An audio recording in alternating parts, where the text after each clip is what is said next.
In most cultures, pain is avoided. In Aztec culture, pain was divine currency. They didn't just endure pain, they crafted it, ritualized it, celebrated it, and offered it to the gods like gold. And not just any gods who demanded suffering. As a sign of devotion, balance, and cosmic survival, in this first chapter, we'll explore the Aztec worldview where pain equals power, the origin myth that glorified sacrifice and self-harm, sacred connection between blood, gods, and the universe, and why for the Aztecs to live was to bleed, and to hurt was to honor. This isn't just a history of brutality. It's a deep dive into a civilization that saw beauty and agony. Section 1, A World Born of Sacrifice. Let's start with their mythology. The Aztecs believed the world we live in, the fifth sun, was created through the ultimate act of pain and sacrifice. According to legend, the gods gathered at Teotihuacan to decide who would become the new sun. One god, Nanahuatzin, humble and covered in sores, leapt into a blazing fire to become the sun. Another god, Tecutitlicue, hesitated and was punished, becoming the moon. Then, to keep the sun moving, the gods cut open their own chests and offered their hearts. This told the Aztecs. Pain sustains the universe. Every sunrise was bought with suffering. Every day of life was borrowed from sacrificial agony. So they lived in a world where pain wasn't a punishment, it was the glue that held reality together. Section 2, The Sacred Economy. Blood as divine fuel. The Aztecs didn't see blood as just bodily fluid. It was divine energy. Blood fed the gods. Pain released divine essence. Sacrifice restored cosmic balance. They believed the gods were constantly weakening and needed human pain and blood to stay strong. Thus was born the idea of debt repayment. Every person owed the gods their sweat, their blood, and eventually, maybe even their life. One Nahuatl poem said, "Our flesh is their food, our pain, their delight." Section 3, Not Just War, Daily Devotion Through Pain. Contrary to popular belief, sacrifice wasn't just about captured warriors or festival victims. Ordinary Aztecs offered pain every day, piercing their ears, tongues, and genitals with maguey, thorns burning incense on their skin, bleeding into bowls placed on home altars. Children were even taught, the gods gave you life, give them pain in return. These acts weren't punishment. They were seen as gifts, little offerings to show loyalty.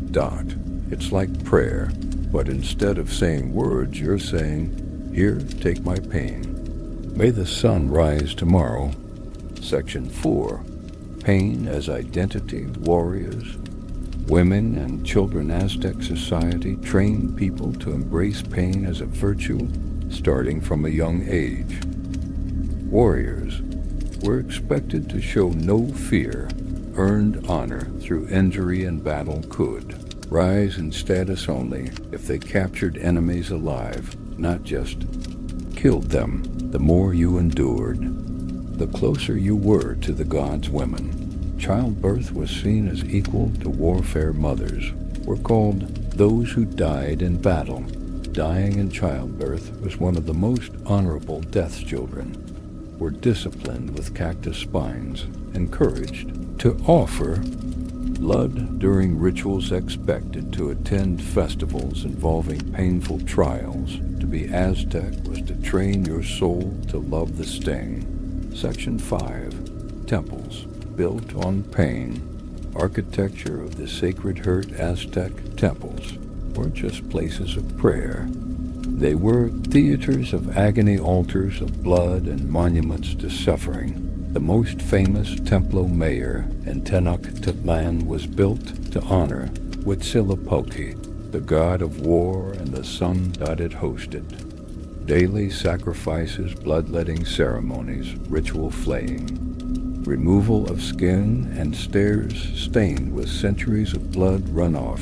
The temple itself became a living wound, feeding the city with meaning. Section 6. Why pain was beautiful. Aztecs had a unique view of beauty. Flower was beautiful because it blossomed and died. A were was beautiful because he bled and stood tallly. Life was beautiful because it hurt and ended with honor. Pain was considered a badge of truth, a symbol of devotion, and a mirror of the gods, who themselves suffered. So to suffer wasn't ugly, it was divine art. Section 7. The role of priests. Masters of sacred pain. Aztec priests were more than religious figures. They were artists of agony, surgeons of the spirit, trained to perform hard extractions, ritual bloodletting, and scarification. To become a priest, you had to fast, bleed yourself, undergo physical trials, like standing in fire or climbing temples barefoot over obsidian. Their duty was not just to cause pain, but to feel it themselves. They were pain givers and pain takers, bridging humans and gods. Section 8. Pain as proof, loyalty, and cosmic order. For the Aztecs, pain was proof. If you gave it, you were loyal. If you felt it, you were honest. If you feared it, you were weak. They believed that the universe would collapse without human pain. A day without bloodshed was a day where the sun might not rise. One scribe wrote, "Without hurt, there is no heat. Without blood, there is no breath." In short, pain was the engine of everything. Section 9. Love, music, and art. With the side of agony, not all Aztec pain was war or ritual. Even their music and poetry celebrated suffering. Love songs described hearts on fire and bodies bleeding with desire. Artwork showed people being pierced, burned, or crying, and religious ecstasy sculptures of gods showed open wounds as symbols of power, not weakness. Pain was woven into festivals, courtship, even storytelling. To feel was to suffer, and to suffer was to live fully. Section 10. The big picture, a culture that worshipped the hurt. By now, it's clear the Aztecs didn't love pain like masochists. They saw it as sacred. Pain had purpose, to feed the gods, to prove your worth, to keep the universe alive. Pain was everywhere, in every battle, in every temple, in every home. To the Aztecs, the most beautiful life was one where you sacrificed, suffered, and stood strong, because pain was never meaningless. It was the language of the gods. Chapter 2. Childhood in Chains. How Aztec kids were raised to worship pain. Introduction. No toys, just thorns. In today's world, childhood is about comfort, play, and gentle discipline. In the Aztec world, childhood was about hardship, training, and pain, because only by embracing suffering could you become worthy of life. From the moment they were born, Aztec children were initiated into a culture where pain wasn't punishment. It was preparation. In this chapter, we'll explore rituals performed on newborns that cut, burned, or pierced them, how Aztec parents used thorns, chili smoke, and freezing water to discipline, why schools were more like temples of torture, and how every child was expected to bleed before they could be considered human. This wasn't cruelty. This was culture, and it was sacred. Section 1. birth rituals into the world through blood. Aztec childbirth was a battlefield. Women who gave birth were treated like warriors there. Labor was seen as a holy combat with death, and if they died in childbirth, they were honored as fallen heroes. When a child was born, the umbilical cord was cut with obsidian blades, symbolizing separation from the gods. The cord was often buried in a battlefield, if a boy, or near the hearth, if a girl. To determine destiny, priests performed ritual bathing, where the baby was splashed with cold water 4 times to cleanse them of softness.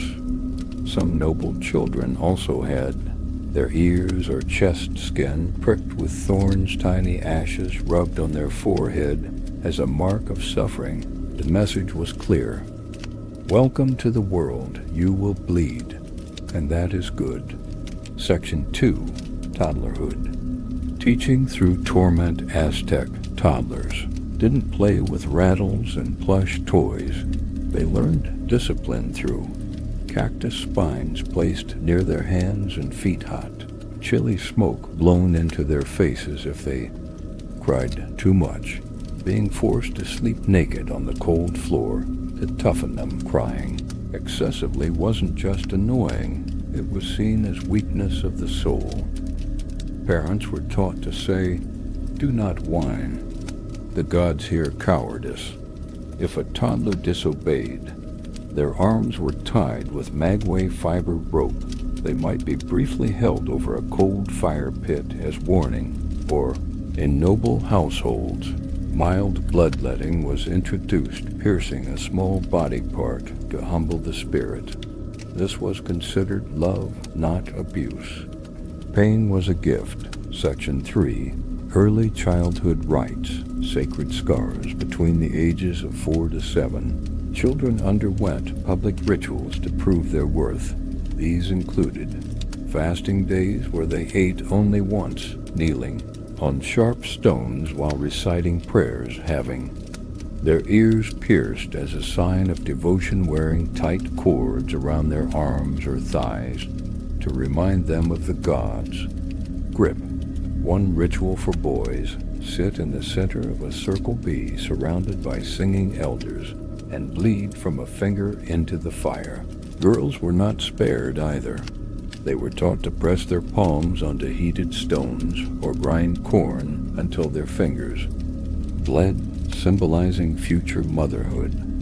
These weren't punishments. They were first steps to becoming strong, beautiful humans. Section 4. School begins. Welcome to Pain Academy. All Aztec children attended Telpochcali for commoners, or Kamicac for nobles and priests. There was no recess. Daily training included running barefoot on hot gravel, carrying heavy loads of wood as punishment. Public whippings with agave cords for laziness or pride, reciting sacred texts while kneeling for hours. Some schools required self-bleeding as homework night vigils in cold weather isolation, without food for discipline, and all of this was praised. The ideal student was one who endured in silence, smiled through pain, and bled with joy. Section 5. Family discipline. Parents as priests of pain. Parents didn't just love their children, they trained them. Common disciplinary techniques included tying a misbehaving child to a post near a nest of biting ants, making them inhale chilly smoke in a closed hut, burning tiny drops of sap on their skin as warning. One noble father's diary read, "My son stole fruit. I tied cactus needles to his tongue. He has not stolen since." It wasn't considered abuse. It was preparing a child to withstand war, endure ritual, and serve the gods without fear. Section 6. Religious festivals. Children as living offerings. Children weren't just observers, they were central to Aztec festivals. Some events required child sacrifices, especially to Tlaloc, the rain god, rituals where children wept intentionally to bring rain because Tlaloc demanded tears in. Other ceremonies, children danced barefoot on hot coals carried, thorn necklaces while singing, or cut their own skin to offer blood before the crowd. Families volunteered their children for this, not out of cruelty, but pride, because they believed, child who bleeds for the gods will live forever in paradise. Section 7. Gendered pain, boys versus. Boys were trained for war, and girls for domestic struggle, but pain was shared. Boys practiced mock combat with real bruises, carried sharp obsidian blades in training, were scarred intentionally to awaken the soul. Girls pressed hands against grinding stones until they blistered, were burned lightly if they disrespected elders. Some noble girls even pierced their tongues to purify their speech. Girls were told, your pain feeds the hearth, your beauty is in your labor. Section 8. Pain as status. The proudly wounded children competed in pain. Who could kneel the longest without crying? Who could carry the heaviest load? Who would smile after the most lashes? Wounds weren't shameful, they were medals. A child with visible scars might be praised in public. This one is blessed.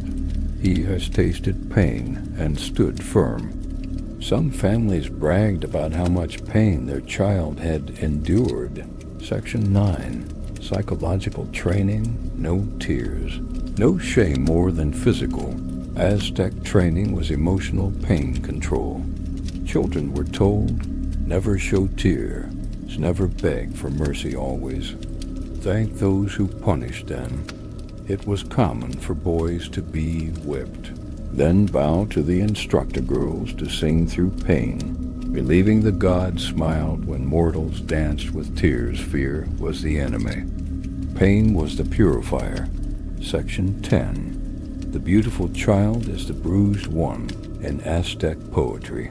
Beautiful children are described not by smiles, but by scars.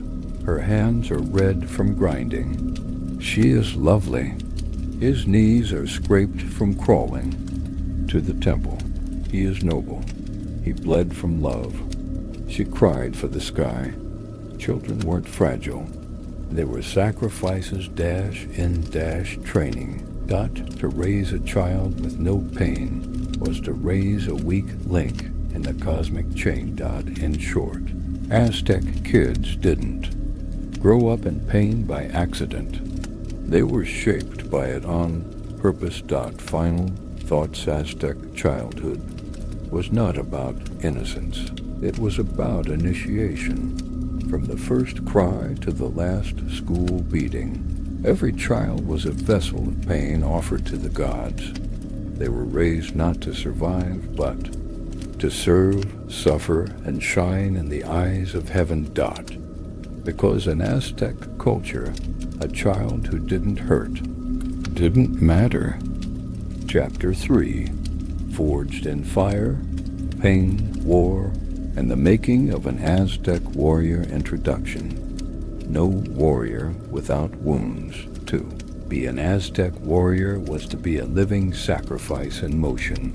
While other civilizations trained soldiers in tactics, the Aztecs trained them in torment. They believed true warriors were not measured by how many enemies they killed, but by how much pain they could survive. In this chapter, we explore the brutal warrior schools where pain was mandatory, coming-of-age ceremonies involving bloodletting, and burning, why capturing enemies alive was more painful and more glorious than killing them. How warriors wore their scars like armor, proving themselves worthy to fight for the gods. Section 1. Warrior schools, where pain was the curriculum among Aztec boys around age 12 to 15, entered Telpochicali, commoner school or comicac, nobility and priestly class. In both schools, physical. Endurance came before strategy. Ritual pain was a daily requirement. Crying or refusing tasks led to beatings with maguey rods. Typical. Warrior training involved running barefoot over burning coals, climbing temple steps, carrying boulders on their backs, holding hot stones in their palms until their skin cracked, sleeping on beds of thorns to practice resisting pain. And every day began and ended with ritual bloodletting, usually piercing ears, tongues, or thighs with cactus needles bleeding into bowls placed before Huitzilopochtli, the war god. Failure to bleed was failure to grow. Section 2. The initiation of pain, becoming a Telpoxlito, graduate from boyhood to warriorhood. A young man had to endure fasting for 4 days, participating in mock battles where older warriors didn't hold back, enduring public beatings where your ability to remain silent was praised. He would then offer blood, usually from the chest or genitals, to signal readiness for war. Some young men would be tied by their ankles and dragged across obsidian shards or hoisted by ropes through pierced skin, mimicking the rising of the sun. God, those who survived without breaking down were welcomed as children of the spear. Section 3. War and capture. The art of hurting without killing. Aztecs fought wars not just to win but to capture. Why? Because captured warriors were sacrificed, and bringing them in alive was a greater pain and test of skill than slaying them outright. This meant warriors had to disable without killing, fight long, painful battles, drag enemies back through swamps and mountains while wounded themselves. It wasn't uncommon for Aztec warriors to be stabbed, burned, or cut repeatedly, lose fingers or toes, endure days without food or sleep, and still they would be honored not for their kills but for their bruises. Section 4. Ritual mutilation, wearing pain like a medal after their first real battle. Warriors were expected to offer more than just effort. They had to offer parts of themselves.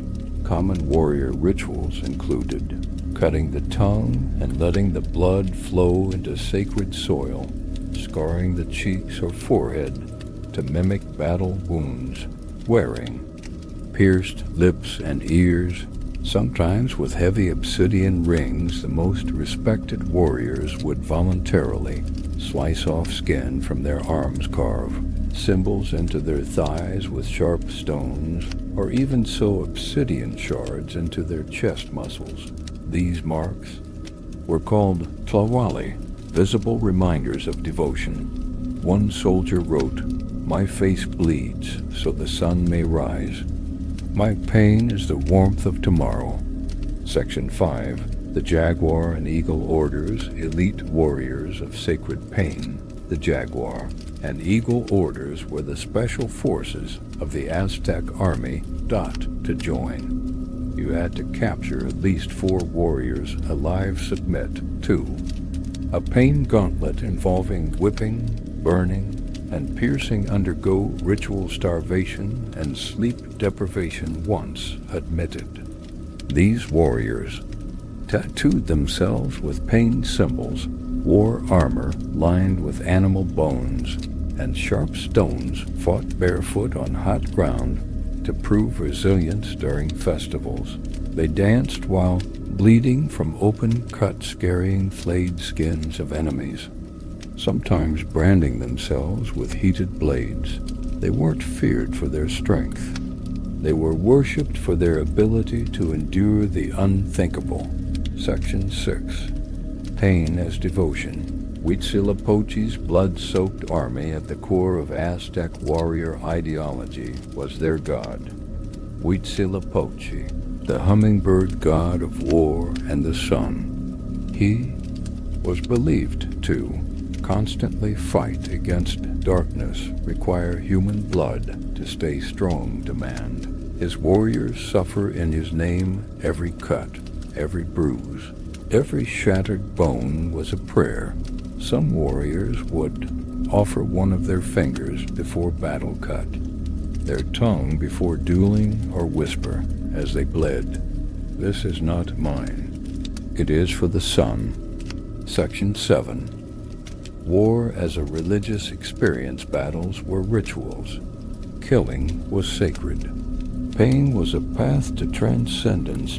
Warriors sometimes ate the hearts of fallen enemies to absorb strength, danced in armor soaked in their own blood, or chanted while slicing open their thighs with obsidian. They didn't see war as a horror. It was a sacred theater of devotion. To die in battle wasn't tragedy. It was promotion to divine status, and to return home wounded, that was a badge of honor greater than any trophy. Section 8. The captive's pain. The gift to the gods. Even captured enemies were expected to embrace pain with dignity. Before sacrifice, they were paraded, mocked, and cut off and made to dance.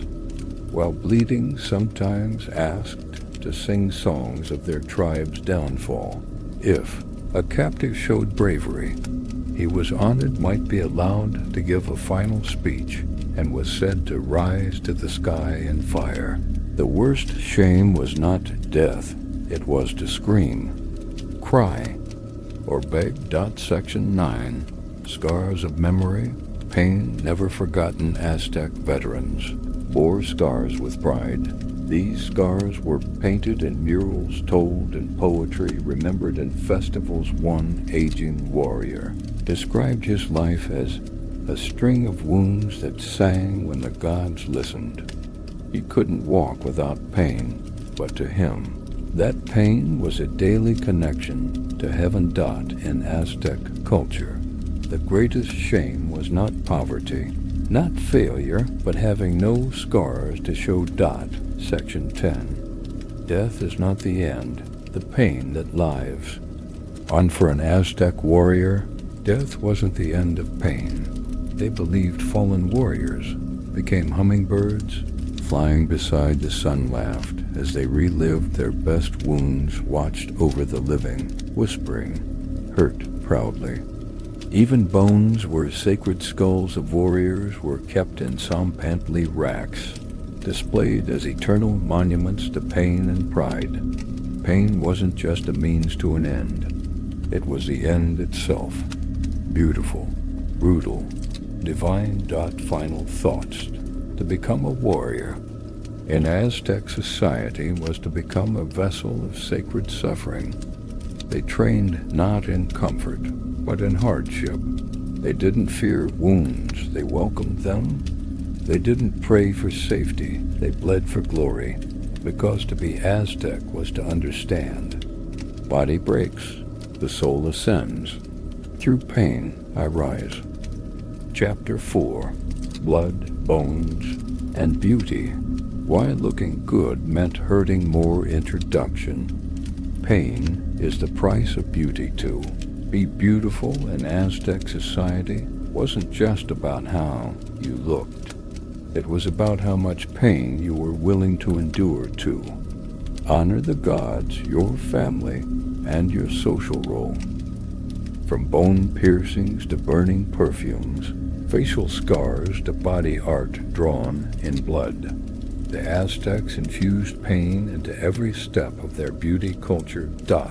In this chapter, we explore the painful beauty, standards of both Aztec men and women, ritual scarification and bloodletting as adornment, why teeth were filed, skin was flayed, and faces were cut, and how bodily suffering wasn't a flaw, it was the fashion section. 1. The Aztec ideal, flawless flesh through suffering. Aztec beauty ideals were rooted in spiritual devotion, social status, and physical resilience. Women were expected to be graceful, with smooth skin, delicate hands, and gleaming teeth, but also endure household pains, grinding, burning. Scarring men were expected to be rugged, with scarred faces, pierced ears, and cut skin, signs of discipline, bravery, and connection to the gods. The key was this: the more pain you endured to look right, the more beautiful and powerful you were. Section 2. Bloodletting as decoration. The pierced elite Aztec nobles. Both men and women used piercing and bloodletting not just for worship, but for beautification. Common adornments included ears pierced multiple times and hung with obsidian or jade, nose piercings with bone, gold or sharpened shell's lip plates, small discs inserted through slits in the lower lip cheek piercings, symbolizing strength and elegance, but these weren't done by sterile tools. Instead, they used cactus spines, obsidian blades, and fishbone needles without anesthesia, often during ceremonial dances or festivals, while singing pain was part of the display. A woman who bled silently while being pierced was praised for her discipline and divine favor. Section 3. Face carving. Sacred scars and status marks. For some, mere piercing wasn't enough. The highest status individuals marked themselves with ritual scars carved into foreheads, cheeks, chests, inner arms. These were called marks of virtue or divine pathways. The process, carved by priests or respected elders, involved sharpened obsidian and ceremonial oil, often done in public, accompanied by prayer and music. The goal wasn't beauty in the modern sense. It was spiritual symmetry, godlike precision, and a permanent reminder of suffering for the sacred one. Chant stated, "Let the knife draw your worth. Let the blood show your light." Section 4. Hair and scalp. Painful grooming traditions. Hair was highly symbolic. Men wore theirs, long and tied in battle knots or matted with blood after rituals. Warriors would sometimes cut their own hair with blades to offer it to the gods. Women wore theirs in tight buns that required daily pulling and twisting, decorated with bone combs and thorny branches for holy days. Some styles involved burning incense into the scalp to scent it in times of mourning. It was common to pull out your own hair, strand by strand, or cut it with obsidian, letting the pain mirror your grief. Hair wasn't just styled, it was suffered through. Section 5. Skincare. More like skin scarring. Forget creams and cucumbers. Aztec skincare meant scarring, burning, and even flaying priests and noblewomen. Sometimes rubbed skin with ground chili peppers and ash to exfoliate. Applied cooled wax infused with bone marrow to seal wounds. Sliced their forearms or stomachs and filled the wounds with dye to create patterns. Some festivals featured voluntary flaying, where individuals peeled away their outer skin, believing this act brought spiritual renewal and divine beauty. This was based on the myth of Totec, the flayed god of spring, whose pain gave life to the world. Section 6.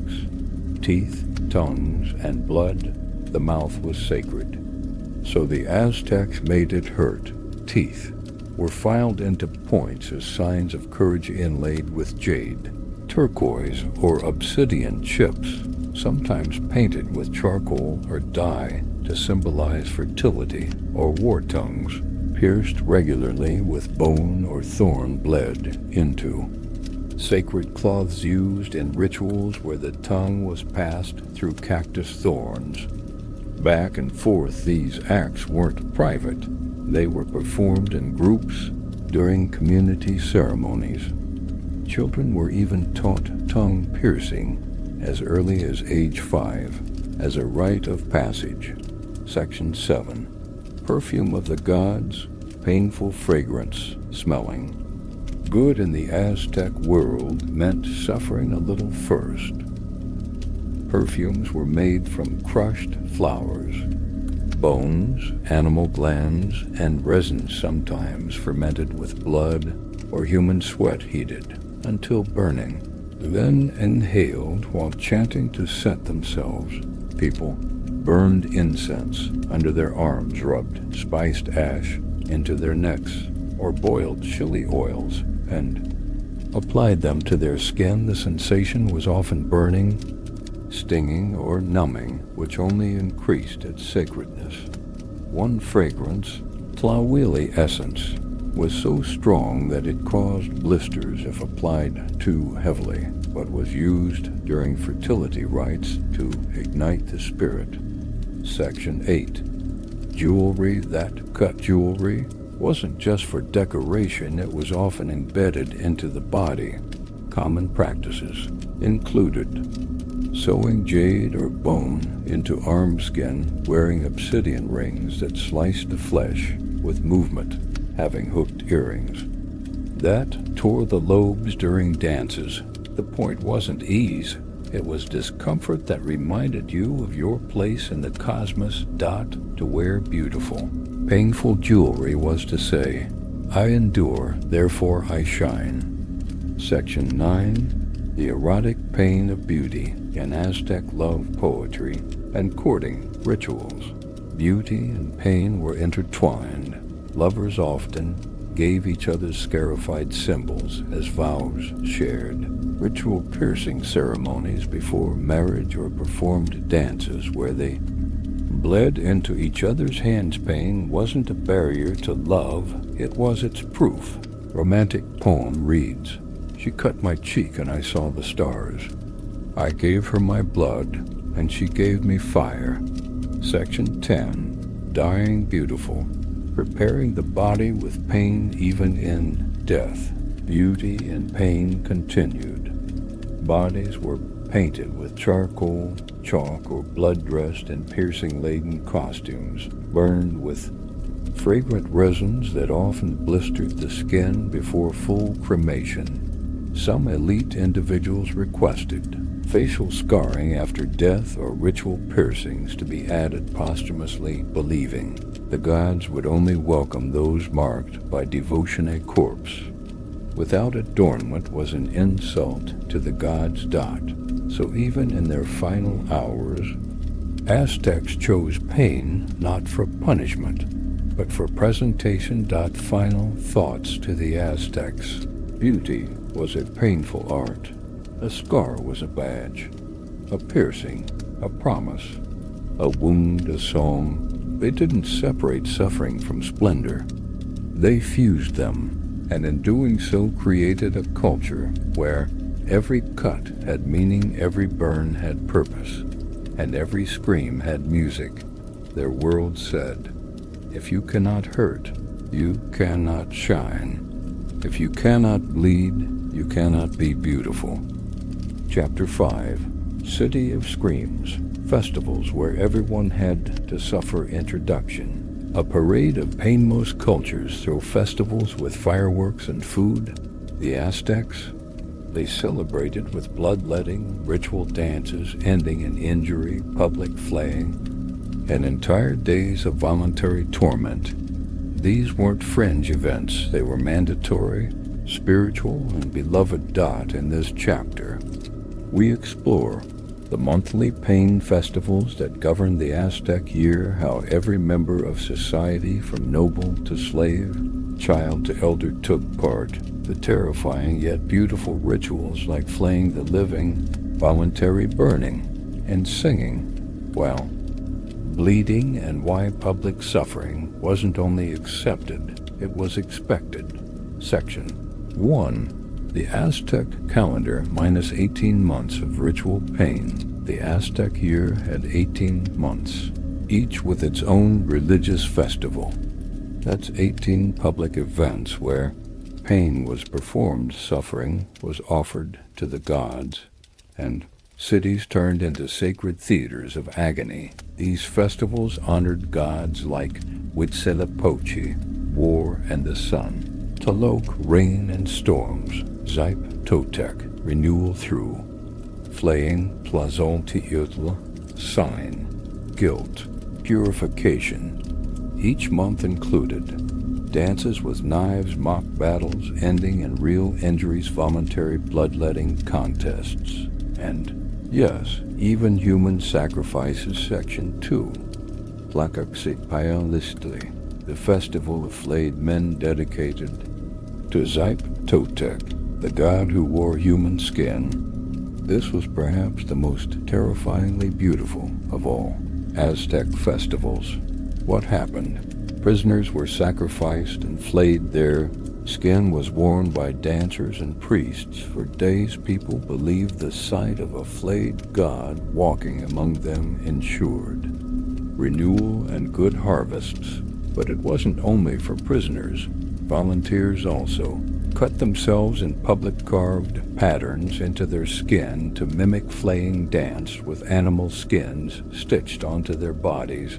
Soaked in blood, children were taught to laugh and cheer as the skin wearers passed by. It was horrifying, but it was life-affirming. One scribe wrote, "Their suffering became our spring." Section 3. Huitzilopochtli, the festival of the painful prayer. This festival honored Tlaloc, the rain god who loved tears and demanded children's sorrow. Each spring, children were dressed in feathers and flowers brought to mountaintop temples and encouraged to weep. Why? Because Tlaloc's rain only came when innocent tears hit sacred stone.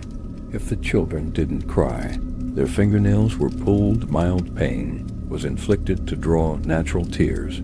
The cries of children were considered more potent than any chant. And parents proudly volunteered their sons and daughters. It was seen as an honor to suffer for rain. Section 4.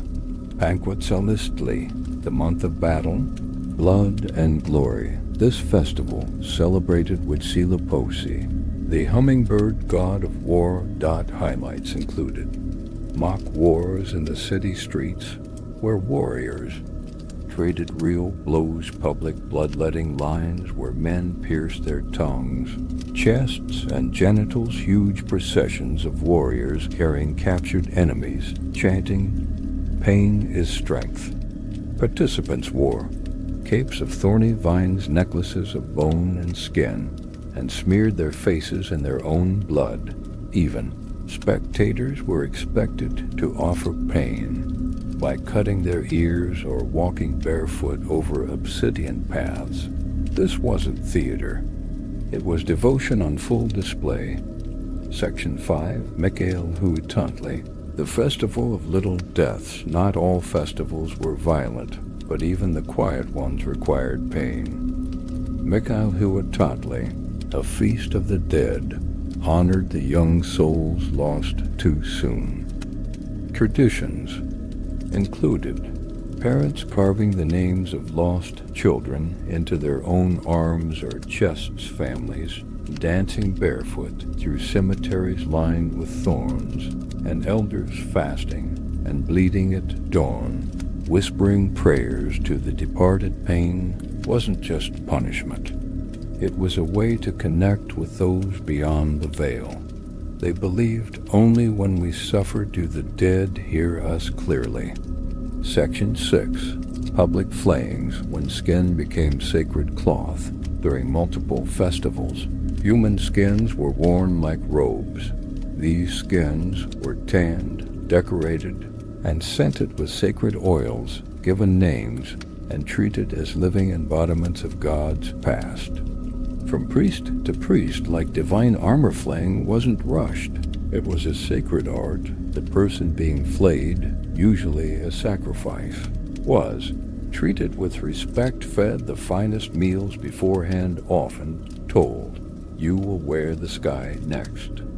Some priests would sleep in the skins for up to 20 days, believing it gave them divine visions. Section 7. Music, Dance, and Pano Aztec. Festival was complete without music and dance, but even this came with suffering.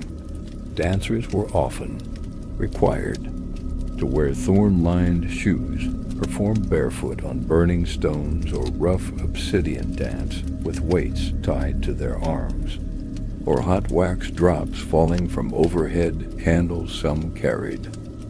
Knives sewn into their outfits, beads of obsidian that would cut their skin as they moved, but if they stopped dancing from the pain, it was a sign of weakness before the gods. One dancer's chant, "My feet bleed joyfully. My pain is rhythm. My soul is light." Section 8. The communal bleed during some festivals. Entire neighborhoods bled together. Each family offered at least one volunteer. These individuals cut their ears, tongues, or thighs. Their blood was collected into clay bowls and poured onto altars or cornfields. This was known as tletitl, the fire blood offering. The belief, if we do not bleed, the sun will stall, the crops will die, and the stars will weep. Old and young alike participated. Even pregnant women made symbolic cuts on their bellies, honoring both life and pain. Section 9. Spectacle of sacrifice. Theater for the gods. Some festivals involved staged sacrifices that doubled as public. Performance art. One famous tradition. A prisoner, treated as a god for a year, would dance in the square wearing flower crowns. Then, on the final day, he would climb the temple steps. Still dancing at the top, his heart would be cut out to thunderous. Applause crowds watched with joy, not horror.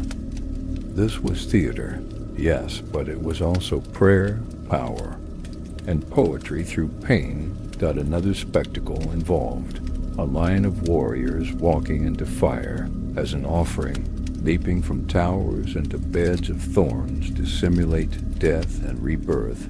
Section 10. Pain as unifier. Point of these festivals wasn't chaos, it was cosmic harmony. By suffering together, Aztecs renewed their covenant with the gods, healed communal guilt, and reminded each other of their shared divine purpose. These events unified all classes. For once, slave and noble bled side by side. 1. Priest wrote, "There is no richer moment than when the city screams together." Even those who watched were changed.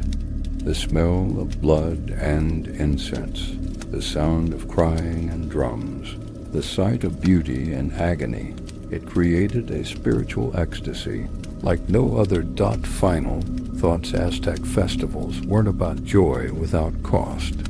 They were about suffering and celebration, finding ecstasy through endurance and giving pain, not because it was demanded, but because it was sacred. To dance until you bled, to laugh through fire, to cheer as a man became a god through death. That was Aztec joy. That was love in agony. Chapter 6. Butchers of the Divine, the Painful Lives of Aztec. Priests. Introduction. Holy men with bloody hands in most cultures. Priests preach peace, love, and healing. But in the Aztec Empire, priests were warriors of ritual pain, trained to slice flesh, carve hearts from living bodies, and bleed themselves daily to keep the world spinning. They were not feared, but revered, because without their suffering, it was believed, the gods would turn their faces away, the sun would freeze, the earth would starve. In this chapter, we explore how Aztec priests were trained through pain and deprivation, the torturous ceremonies. They performed on themselves and others their role in public sacrifice and self-mutilation. Why pain was the purest prayer they could offer. Section 1. Becoming a priest. Childhood of suffering priesthood wasn't a cozy life. It was a commitment to bleed, starve, and hurt for the gods. Boys selected for priesthood were often chosen young, sometimes as early as age 6, lived in the Comicac. The noble religious school endured daily fasting, whipping, and ritual cuttings. There, training included sleeping on stone floors without blankets, bathing in freezing rivers before dawn, walking barefoot across obsidian paths to reach temples, performing daily bloodletting from ears, tongues, and thighs by adolescents. They were expected to bleed for hours without flinching, recite entire ritual texts while pierced and tied conduct, symbolic self-burials where they lay in the earth for days. Section 2. Self-mutilation as daily devotion. Aztec priests practiced auto-sacrifice, the sacred act of offering one's own blood every single day.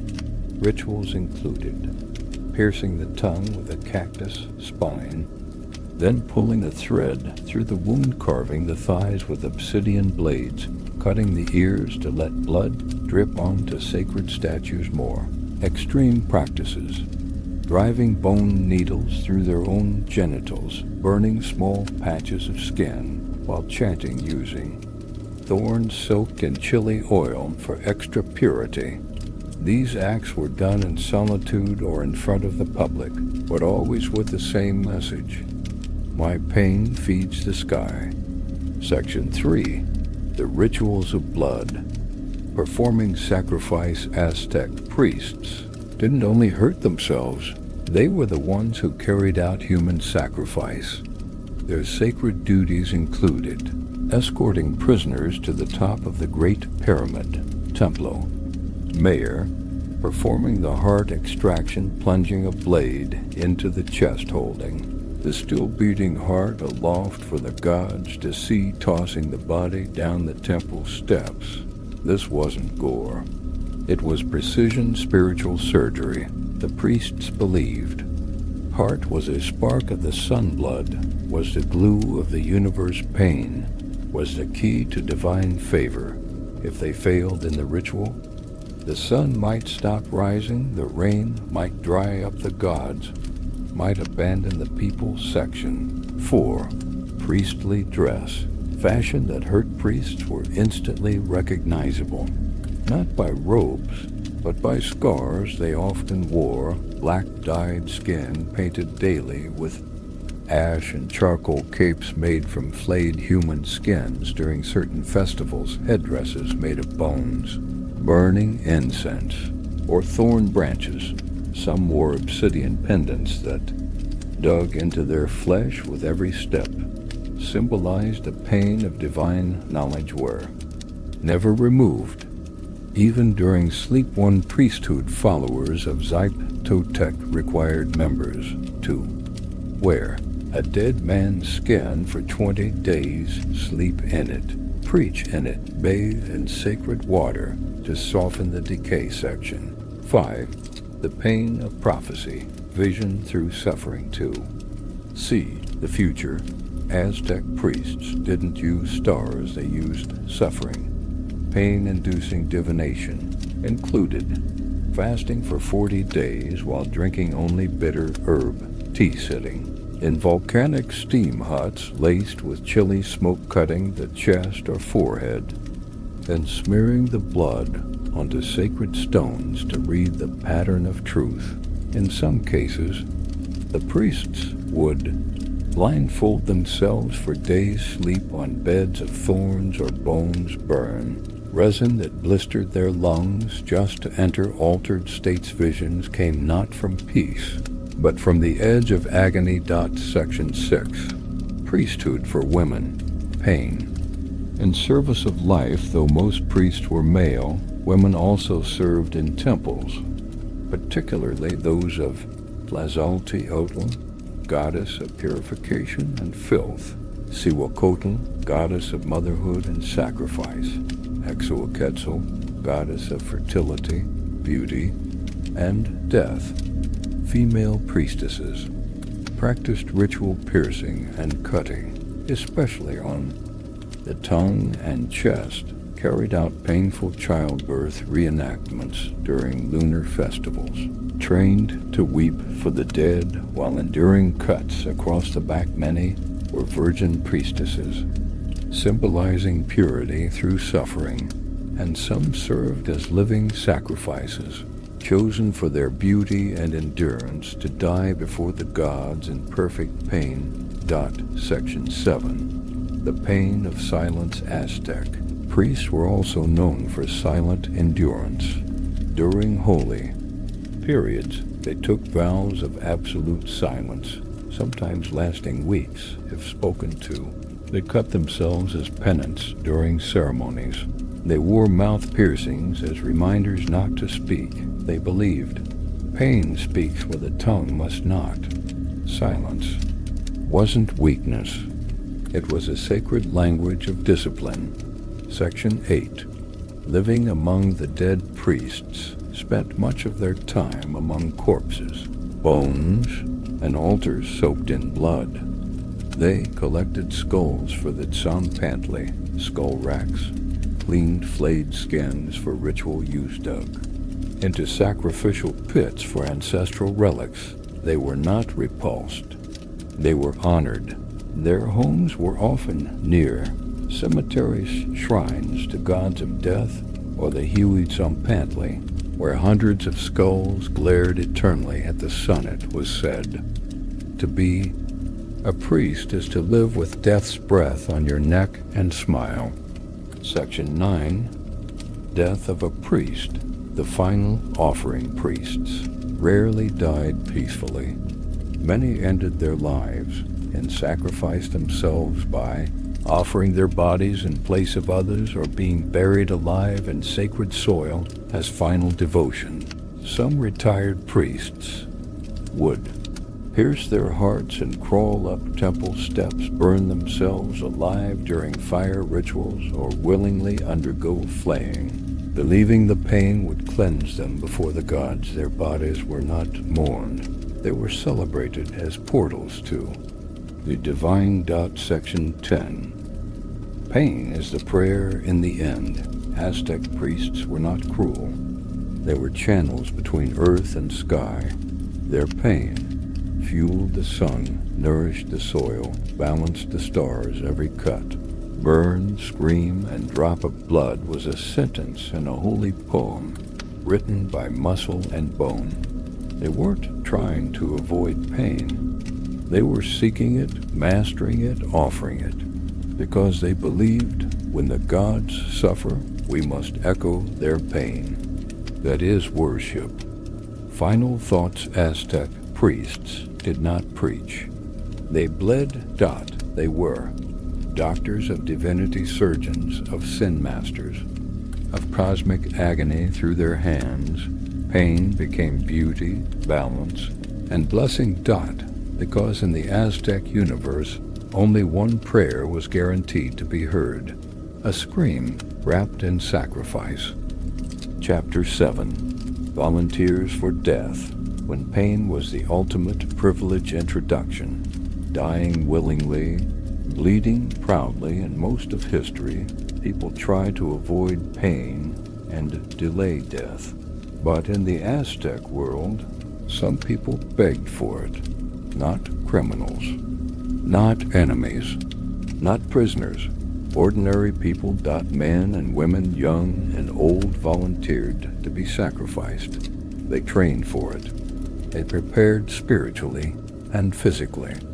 And when their moment came, they walked to the altar smiling, because to the Aztecs, a voluntary death by sacred pain wasn't just honorable.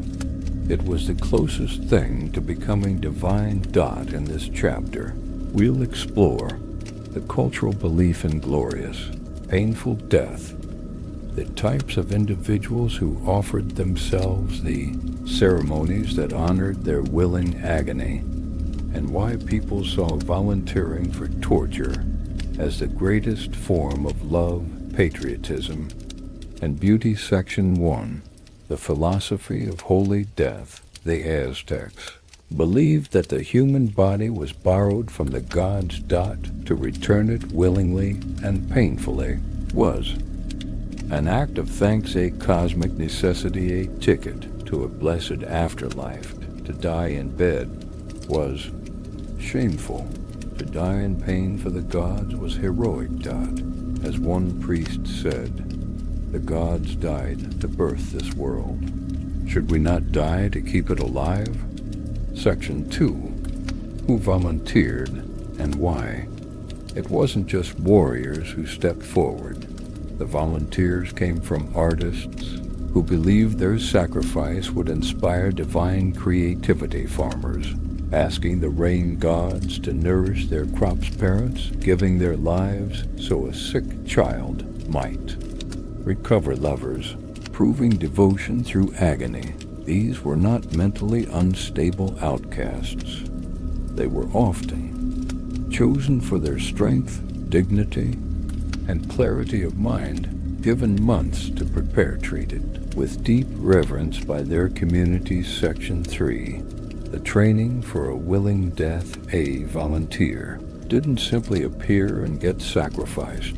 There was a sacred preparation process, fasting for weeks or months, participating in public rituals to purify the soul, daily self-cutting, slowly escalating in pain, memorizing chants and hymns to be recited during the moment of death. Mentors, usually priests or elder warriors, taught the volunteer how to resist screaming, how to breathe through pain, and how to smile so the gods will smile back.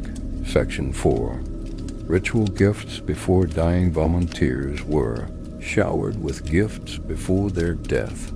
New clothing dyed in sacred colors, jewelry, often made from jade or obsidian. Feasts held in their honor. Some were allowed to sleep with their chosen lover the night before, to visit their childhood home, or to walk through the market one last time, collecting blessings. One account describes a volunteer farmer. He was kissed by every woman in the village. He sang a song to the corn. Then he danced until the knife came. Section 5. The ceremonial walk to death.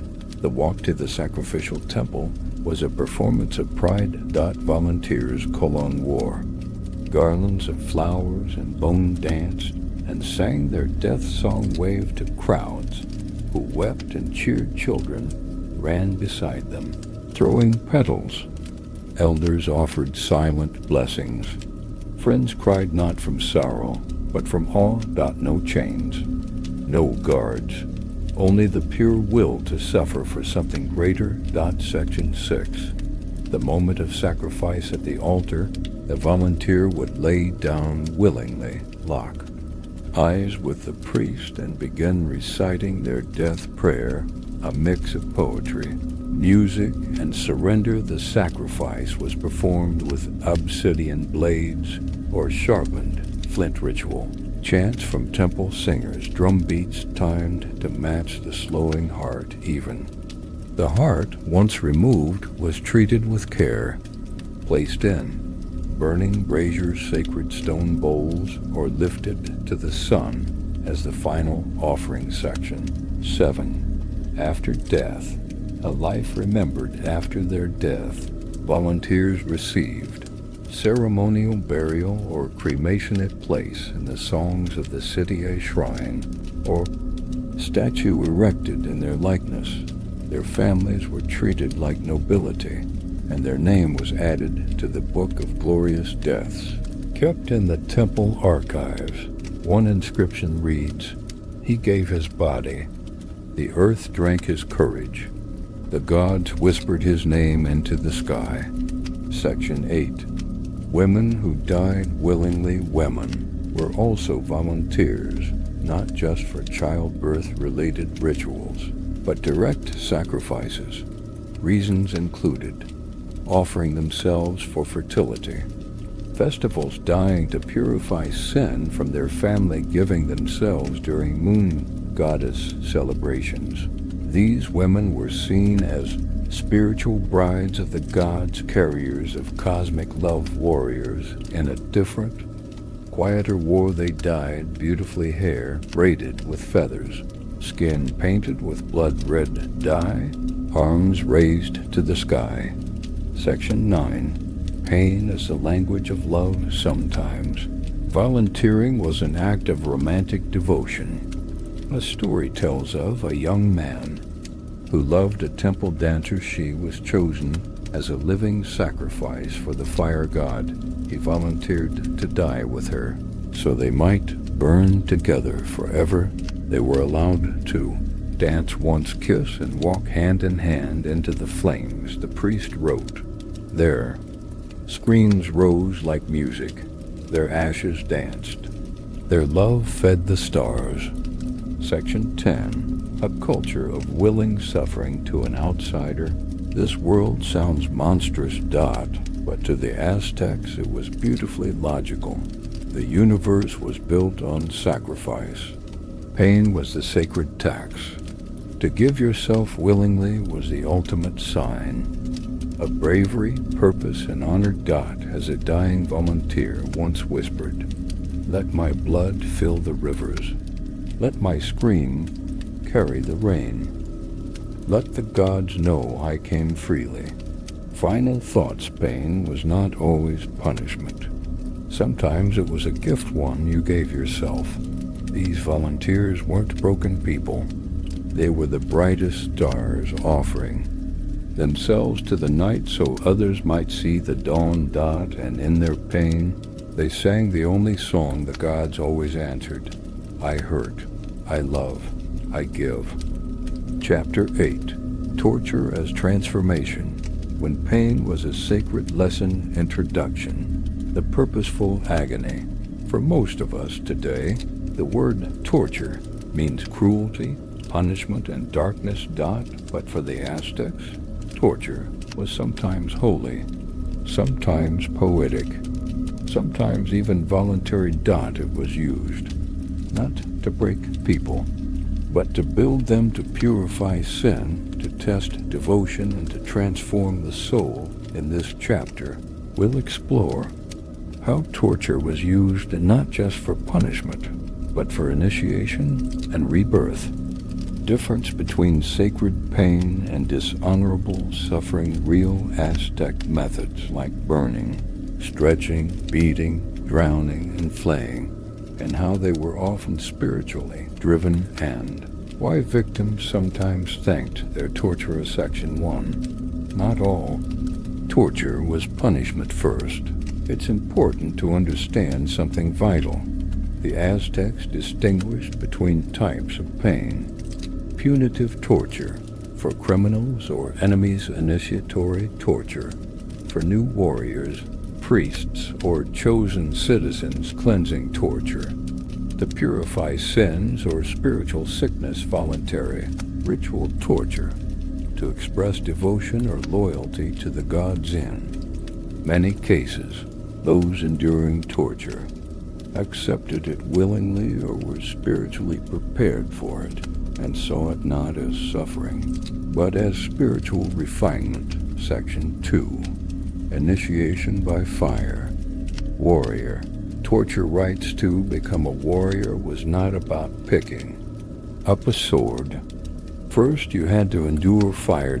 In special military schools, like the Topocali, young men underwent trial by flame, where their hands were held over coals until blistered burning incense tied to their backs, sometimes for hours. Hot pepper smoke released into their noses and mouths to test breathing control. The goal: to teach control, to teach endurance, to ignite courage. Those who screamed or ran were sent back to grind corn with the women, a humiliating fate in Aztec culture. Section 3. Cleansing the sinful, the torture of redemption. Some Aztecs believed that sin left wounds on the soul, and the only way to heal those wounds was to create new ones on the body.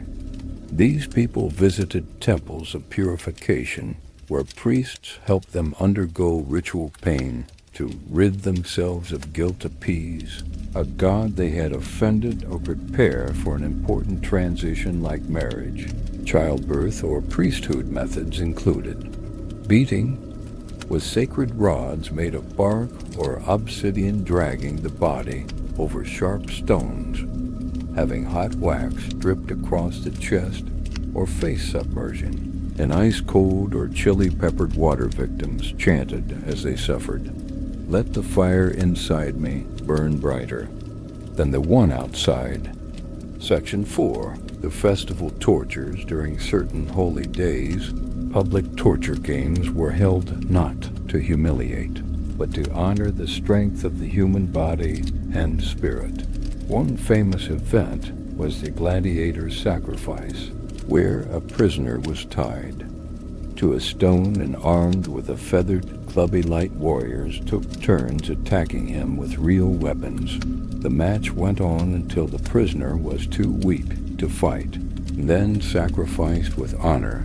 Despite being bound, many of these men fought with pride. Had songs written about them, were remembered as heroes, not victims. In some cases, the gladiator volunteered, believing the spectacle was a gateway to the afterlife of warriors.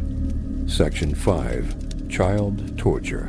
To please the rain godin, a shocking example of spiritual pain, children were sometimes subjected to torture, especially during festivals for Tlaloc. The rain god, Tlaloc, required tears, so children were pinched lightly, beaten, or exposed to cold air. Their tears were collected and poured on altars. Some were even ritually sacrificed while crying, but this wasn't seen as cruelty. Parents believed their child was becoming divine rain incarnate. Their pain brought life to crops and rivers. One mother's chant reads, "Cry, little sky, cry for the seeds, cry for our future." Section 6. The torture tools of the Temple Aztec. Priests used specially crafted tools, not for brutality, but for precision and ritual pain. These included cactus spines for piercing skin and tongues, obsidian, needles for bloodletting, stone hammers for ceremonial bone-breaking, hot ash beds for trial by endurance, ropes with embedded thorns, used in ritual floggings. These instruments were blessed, named, and treated with reverence. A bloodletting spine might be handed down through generations, like a holy family relic. Section 7. The trial of smoke, education through agony in Aztec schools. Discipline was built through controlled pain. Children who misbehaved weren't given timeouts. Instead, they faced holding chili peppers in their mouths for extended periods, having pepper smoke blown into their eyes, walking barefoot over sharp maize husks, being held over burning chili embers, just close enough to blister, but students didn't complain. They were taught that pain builds the will, that suffering clears the mind, that endurance is the first prayer. Section 8. Torture and art.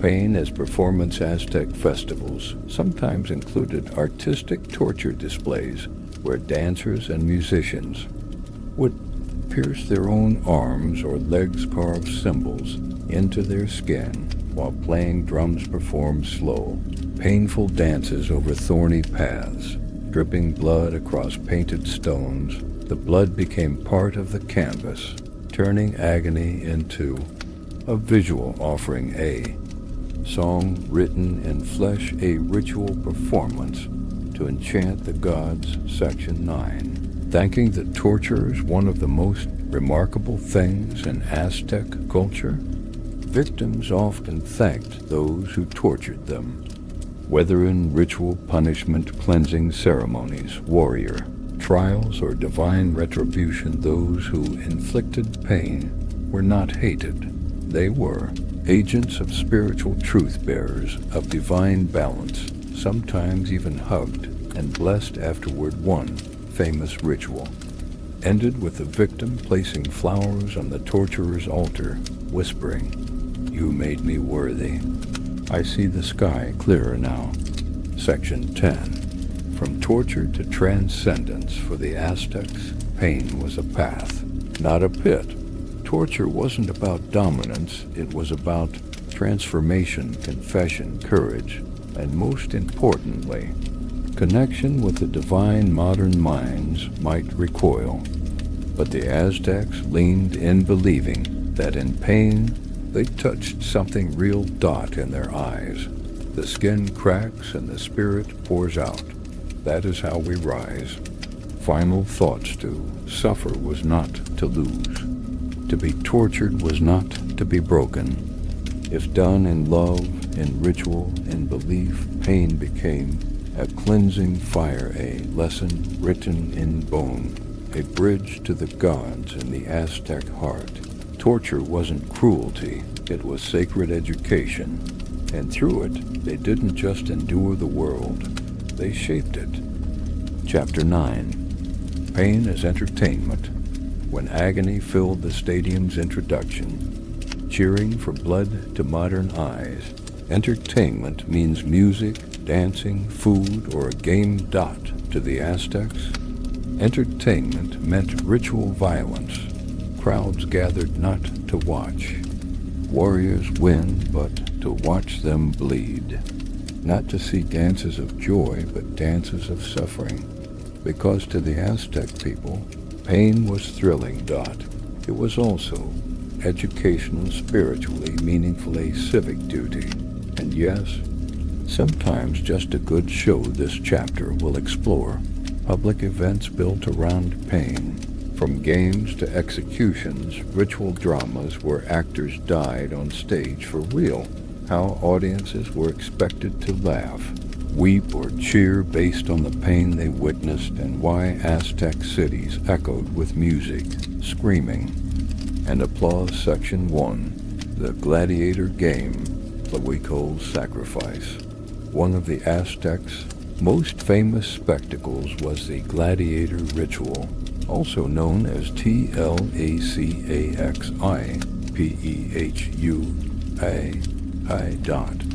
In it, a captured warrior was tied by one foot to a circular stone. He was armed with a feathered wooden sword, completely harmless.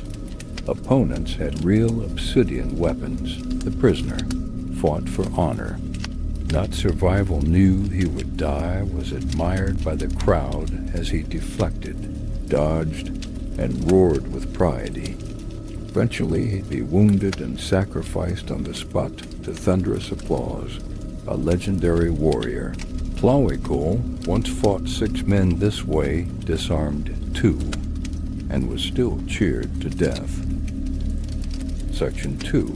The Flaying Festival, Skins, and Stagecraft. During the festival of Totec, priests wore the flayed skins of sacrificial victims.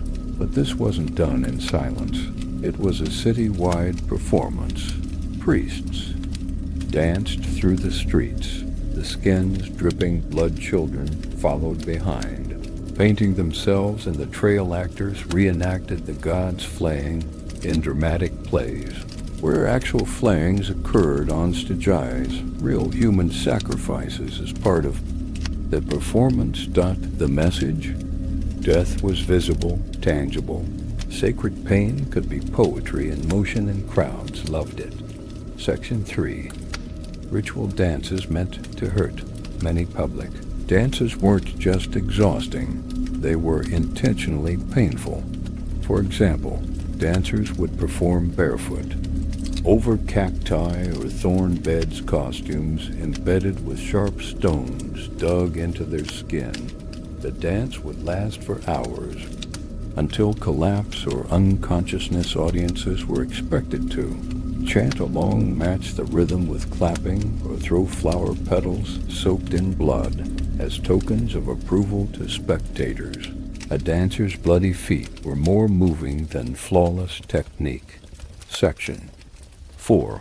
Mock battles that drew real blood during Pagazalisli, a festival of Huitzilopochtli, war god. The city hosted ritualized combat, not pretend fights, real brawls with real weapons. Staged like theater. Men were chosen to represent gods and monsters. They fought until first blood, or until someone passed out. The losers were often dragged across the plaza in dramatic flair, cheered and mocked like pantomime villains. The fights combined war theater, worship, and community pride. Think of it as the Super Bowl, but with spears. Section 5. Execution as public drama. Aztec cities treated execution as moral theater.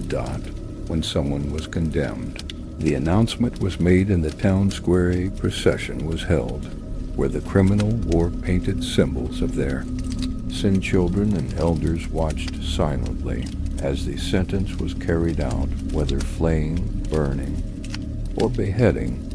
But this wasn't gory entertainment for the sake of it. People were expected to reflect on justice, pray for the condemned, and appreciate the fairness of the gods.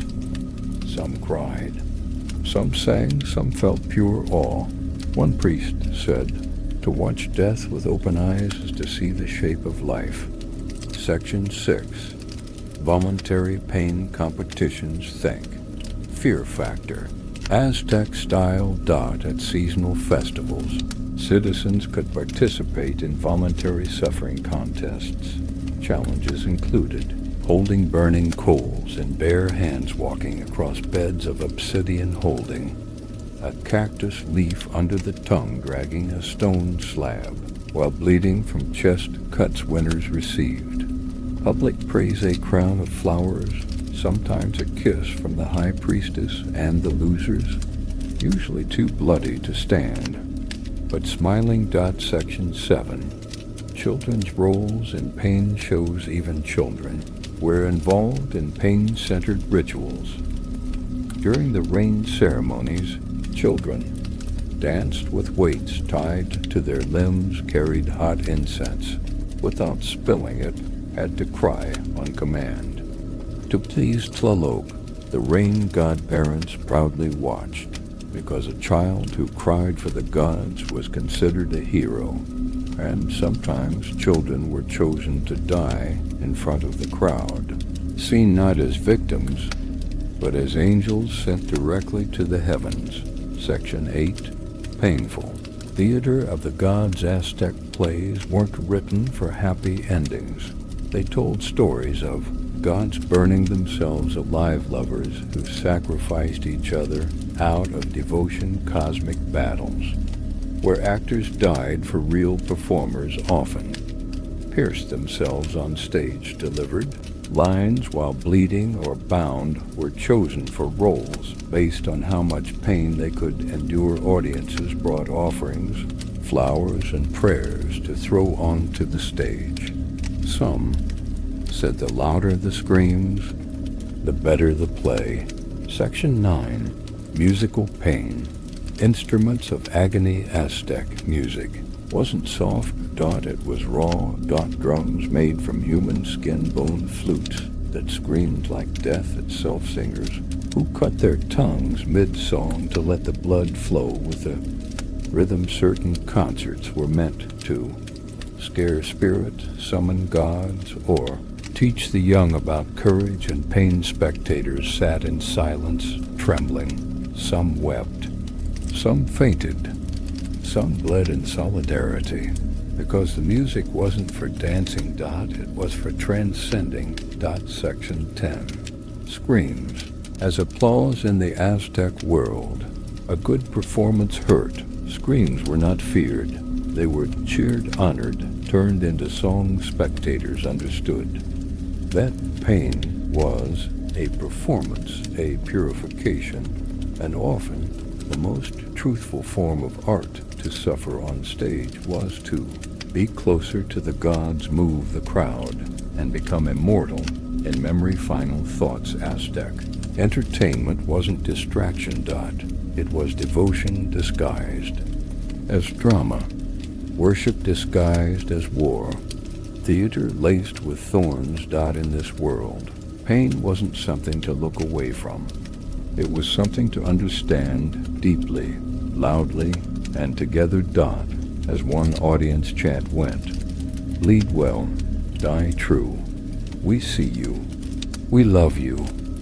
Chapter 10. The Echo of Agony. How Aztec Pain Still Lives Today. Introduction. Pain never dies. The Aztec Empire was conquered, its temples burned, its priests slaughtered, its gods silenced, but their ideas about pain, they never truly went away. You can still hear them in the chants of monks whipping their backs in medieval Europe, the shouts of athletes pushing through brutal training, the ritual scars of tribal rites across Africa and Oceania, the piercing and tattooing cultures thriving across the globe, and even in modern psychology and religion's treatment of pain as purification. This final chapter explores how pain outlived the Aztecs, transforming and resurfacing in surprising, often unsettling ways, because sometimes the body remembers what empires forget. Section 1. Christian Flagellants. Echoes of Aztec priests. In medieval Europe, flagellants marched through towns, whipping themselves until their backs bled, begging God for mercy during plagues. Sound familiar? Pain equals purification. Blood equals divine offering. Suffering equals salvation. Like Aztec priests, these Christians believed only through pain can we reach the divine. They too sang while bleeding, performed in public, and thought the body was the path to the soul. Section 2. Tribal rites and scarification. All over the world, cultures have used pain for initiation, belonging, beauty, power. In parts of Africa, scarification marks manhood. In Papua New Guinea, boys endure weeks of painful tattooing to become crocodile men. In Aboriginal Australia, circumcision ceremonies mimic Aztec genital cutting. Though continents apart, they share the belief pain creates identity. Pain makes memory. Pain builds spiritual muscle. The Aztecs would have nodded in approval. Section 3. The gym as modern temple. Let's talk about something unexpected. Modern fitness culture has eerie echoes of Aztec ritual. Daily self-punishment. Obscene with pushing beyond limits. Common phrases like no pain, no gain, or pain is weakness leaving the body. Even the design of gyms mirrors chants, sweat, repetition mimic ritual spaces. You might not be bleeding, but your body is worshiping transformation through suffering. Sound familiar? Section 4. Sports war and the celebration of pain. Professional sports often idolize pain. Injured players fighting through the game are glorified. Fans celebrate toughness. Blood bruises. Stadiums roar when someone takes a hit and gets up anyway. Military boot camps do the same. Strip identity, replace it with discipline, and pain create a new person through agony. Aztecs understood this well. Their training schools weren't about comfort. They were about breaking the old self and forging a blade of flesh and will. Section 5. Tattoos and piercings. Pain as art. Body modification today is mainstream. But underneath, the ancient ideas are still alive. Pain creates permanence. A tattoo isn't just ink. It's a scar that tells a story. Piercings, especially painful ones, are often spiritual or symbolic. People cry during these rituals. Some even meditate. Ask them why, and you'll hear, it was worth the pain. The Aztecs would have said, exactly. Section 6. Religion and martyrdom. The sacred wound. In almost every religion, pain is offered, sacrifice is celebrated, and martyrs or worship Jesus on the cross. Buddhist monks burning themselves. Shiite Muslims self-flagellating during Ashura. Hindu saddists walking across nails. In all of these, pain equals truth. It's not coincidence. It's humanity remembering what the Aztecs carved in obsidian. The body as a vessel. Break it beautifully. Section 7. Psychological pain, the new ritual today. Pain doesn't always come from blades or fire. It comes from depression, loss, anxiety, grief. But the way we talk about these things and how we recover is still spiritual. Therapists talk about processing pain, embracing discomfort, transforming suffering into meaning. Sound like therapy? It also sounds like Aztec prayer. Section 8. Festivals of pain in the modern. Will pain as entertainment didn't die. It evolved. Examples: Cologne extreme haunted houses where people sign waivers to be tortured. Body. Suspension festivals where people hang. From hooks, competitive endurance challenges like Ironman, Tough Mudder, or ultramarathons. In each, the crowd watches. The participants suffer. And at the end, they're transformed. Aztec arenas would have loved them. Section 9. Art, film, and pain worship. Modern film and art still reflect Aztec beliefs. Horror films show pain as powerful, redemptive, or poetic. Performance art includes public bleeding, cutting, or endurance. Protesters burn themselves alive to make a political statement. Even music videos and fashion sometimes glorify bruises, scars, suffering. Aztec culture didn't vanish. It bled forward into the future. Section 10. The spirit of the sacrifice. Lives on. You may think we're more civilized today, but are we? We still watch pain cheer strength, mourn, sacrifice build meaning from suffering. We still believe somewhere deep inside that pain makes us real. The Aztecs would not be confused by modern people.